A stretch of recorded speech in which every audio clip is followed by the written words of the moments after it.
pessoal, eu vou falar um pouco aqui a respeito do que eu achei do filme Renfield, que aqui no Brasil recebeu o subtítulo de Dando Sangue pelo Chefe.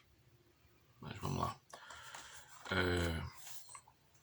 O filme Renfield, ele se passa após os eventos do Drácula de 1931, da Universal, estrelado pelo Bela Lugosi, no qual agora a trama ela foca numa história em que nem o Drácula e nem o Renfield haviam morrido, como o filme de 1931 apresentava, né? Bom, eu já faz uns 2 dias que eu assisti esse filme, inclusive já vi 2 vezes, mas ainda assim eu tô com certos sentimentos conflitantes a respeito do que eu achei desse filme. Então, o que eu posso dizer é, muita coisa me agradou e algumas coisas quase na mesma intensidade me desagradaram bastante também. Eu vou começar com o que eu gostei bastante, né? Nicholas Hoult faz um ótimo Renfield, apesar dele ser puxado mais para um lado quase não, ele é puxado mais para um lado de um Renfield versão super-herói ou anti-herói, né? Vamos dizer assim, porque como todo mundo conhece a história do personagem, ele vira uma espécie de serviçal do Drácula, mas ele não vira um vampiro, né? Então ele não tem os poderes do Drácula, ele não tem a super força e tudo isso. Só que aqui não. Aqui nesse filme, cada vez que ele come um inseto, ou vários insetos, ele adquire um super poder e ele fica praticamente imparável. Ele fica com uma super força. Coisa que a gente sabe muito bem que não acontece nem no livro do Stoker e nem nas outras adaptações. Tudo bem, até aí, beleza, é uma releitura, eu meio que embarquei nessa proposta. Outro ponto positivo é o Drácula do Nicolas Cage. O Nicolas Cage está excelente como Drácula, só que ao mesmo tempo que é um ponto positivo, também é um ponto negativo, porque a presença dele no filme é em curtos períodos. A participação dele se resume também bastante a flashbacks também. E quando ele está em cena, o filme cresce de uma forma assim muito realmente. Ele cresce para valer. Só que aí vem o que eu mais detestei no filme, que é uma subtrama policial que não vai a lugar algum. Uma subtrama muito mal desenvolvida, e ela toma a maior parte do tempo desse filme. Então, da mesma forma que ele acerta bastante, ele erra muito, mas erra feio pra valer. Essa subtrama policial, ela não me agradou, ela é irritante, ela não tem o peso que um filme chamado Renfield deveria ter. Ela não tem um peso que deveria ter em um filme chamado Renfield, perdão. Ela não tem. Porque se era para fazer um filme sobre uma família de mafiosos tentando dominar a cidade e tudo mais, que fizesse um filme à parte. Não jogasse isso num filme que deveria ser, em teoria, um filme sobre o Renfield tentando se livrar do comando, né, do domínio do Drácula. E não é o que acontece aqui. Até acontece, mas não é o foco. Infelizmente, não é o foco. Ele inicia dessa forma, ele tem um início muito promissor, só que quando surge a família Lobo, o filme cai vertiginosamente até chegar no ato final, que dá uma melhorada considerável, né? Novamente a gente tem a presença imponente do Drácula, do Nicolas Cage. O Nicolas Cage visivelmente está se divertindo muito fazendo esse filme. Ele traz algumas nuances do Bela Lugosi na interpretação, só que ele não resiste e ele cai no que chamamos Nicolas Cage Style. E isso é muito bom porque o filme se torna muito divertido nesses momentos assim exagerados. Tem uma parte que remete diretamente ao que ele faz na Outra Face, naquela cena de abertura que o Castor Troy está disfarçado de padre. Ele até fala uma dancinha lá tal em um certo momento. E outro ponto positivo é que o filme é bem violento. Embora o sangue seja CGI puro, mas o filme ele capricha na violência. É um filme classificação R, né? Um filme de 18 anos, mas ele peca ao mesmo tempo porque exagera no CGI. Mas aí não é algo assim tão a reclamar quanto essa maldita subtrama. Bom, para quem é fissurado pelo tema dos vampiros, eu recomendo o filme. Assista com cautela, não vá assistir esperando um filme que o Drácula e o Renfield vão estar em cena o tempo inteiro. O filme é do Renfield, mas o Drácula, que deveria estar em cena também, a maior parte do tempo, ele acaba sendo um mero coadjuvante nessa história. Mas quando ele aparece para valer e ele rouba a cena. Embora, volto a dizer, o Nicholas Hoult está excelente como o Renfield. Excelente.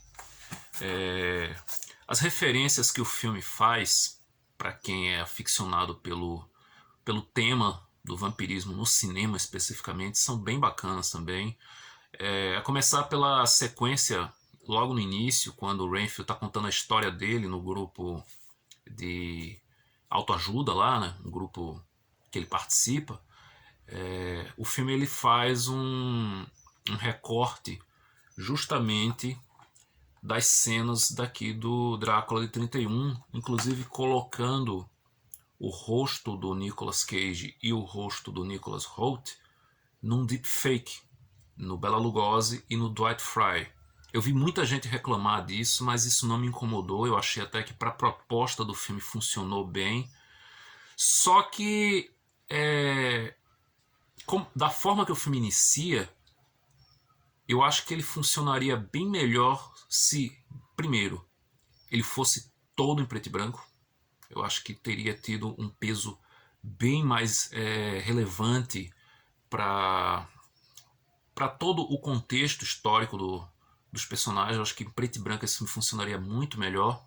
E segundo, durante todo o tempo que aparece a maldita subtrama, que acaba quase se tornando uma trama principal, da corrupção policial, da família de mafiosos e tudo mais, você sente falta, pelo menos eu senti muita falta da dinâmica entre o Drácula e o Renfield, porque eles têm uma interação muito legal. O filme ele trata dessa coisa de um relacionamento abusivo na óptica de uma pessoa que está dominada por um vampiro. É bem interessante a forma que o filme trata desse tema. E ainda assim ele pisa num campo que poderia derrapar feio ao tratar de um tema tão espinhoso, né? Um tema tão em alta. E ele faz isso muito bem. Infelizmente, volto a repetir, ele perde muito tempo numa subtrama que não vai a lugar algum e que não é interessante. Uma pena mesmo. O filme ele tem um grande potencial de ser uma bela sátira barra homenagem aos filmes do Drácula do Bela Lugosi. Olha, melhor, ao filme do Drácula, né? Porque o Bela Lugosi ele só fez o Drácula pra valer no cinema nesse filme de 1931. Os outros ele foi um vampiro aleatório. Bom, como eu falei, o filme está repleto de referências a outras produções do cinema, inclusive só na segunda assistida que eu estava prestando atenção aos créditos finais, inclusive vou falar uma coisa sobre os créditos finais, que está lá creditado o William Ragsdale. Para quem não lembra pelo nome, William Ragsdale, ele faz o protagonista da Hora do Espanto, o Charlie Brewster, do primeiro e do segundo filme. E aqui no filme ele tá irreconhecível, ele faz um padre numa cena logo no início do filme, uma participação relâmpago do tipo, quase do tipo Piscou Dançou. Ela não é tão relâmpago assim, mas ela dura poucos segundos. E só vendo nos créditos finais, só lendo o nome dele e vendo o nome do personagem, foi que eu me liguei que era o William Ragsdale, como ele tá diferente. Então fica aí, presta atenção no início do filme que ele faz uma ponta lá bem legal. Inclusive uma cena bem sangrenta também. Um outro ponto, tem uma personagem da Aquafina, acho que é esse o nome da atriz, eu não gosto dessa atriz, eu não vejo graça nela, para falar a verdade, eu não consigo rir das piadas. As piadas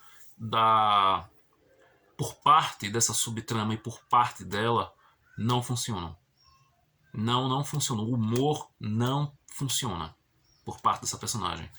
Mas uma coisa interessante nela é o nome da personagem. Ela se chama Rebecca Quincy. Para quem se ligou, Quincy é o nome de um dos personagens do livro do Stoker, né? O Quincy P. Morris, que era o cara mais bravo, o cara mais guerreiro do grupo e tal, inclusive um personagem que acaba morrendo. E no livro ele recebe uma homenagem, inclusive, da Mina, né, e do Jonathan, que batizam o filho deles como Quincy. Então tem umas referências legais, assim, como eu disse, é um filme que até agora ele tá conflitando no que eu achei definitivamente dele. Eu gostei do filme, mas eu sinto que ele poderia ter sido muito maior, poderia ter sido muito melhor. Por que eu digo muito maior? Lembra que eu cheguei a falar sobre os créditos finais? Então, nos créditos finais, inclusive os trailers desse filme, eles passam cenas que não estão no filme. Eles passam cenas que não estão no filme. O trailer, mais especificamente, acho que é o segundo trailer, ele apresenta algumas cenas com diálogos bem diferentes dos que estão no filme. Tudo bem, isso é uma coisa comum. O trailer é montado para enganar. Isso aí é coisa comum. Mas é notória a possibilidade de que esse filme ele sofreu muitos cortes. O filme é curto, tem 1h37, 1h37 mesmo, né? Porque até o último nome dos créditos finais tem filme rolando na tela, apesar de ser quase que uma sequência de fotografia, sequência de frames e tal, mas tem um filme rolando. Inclusive a última cena do filme, eu volto àquela questão de que o filme deveria ter sido feito em preto e branco. Eu acho que teria tido um resultado técnico ainda melhor. Bom, pessoal, é isso. Essa é a minha opinião conflitante, né? Diga-se de passagem. Eu gostei do filme e ao mesmo tempo eu desgostei de bastante coisas nele. Mas é um filme divertido, é um filme violento.